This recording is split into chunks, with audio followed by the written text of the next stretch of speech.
भगवान के नाम पे कुछ खाने के लिए दे दो। ये लो 50 रुपया, कुछ खा लेना।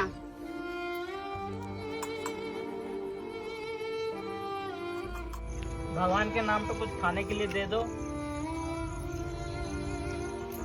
लेकिन एक सेकंड,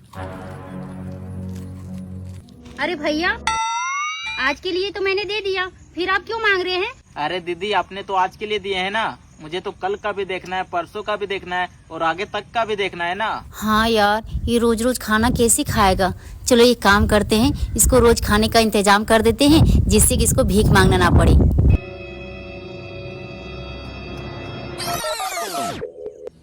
हेलो, रुको जरा, सबर करो।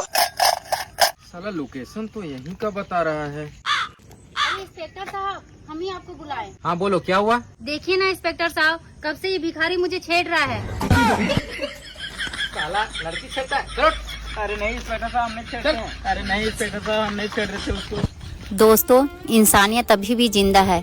मैंने इस भिखारी का रोज का खाने का इंतजाम कर दिया। अब ये मुझे दिल से दुआ दे रहा होगा। शाबाश बेटा, बहुत बढ़िया। वाह दीदी, वाह दीदी, नहीं दीदी, वाह दीदी, व्हाट इज दिस? दीदी, दीदी।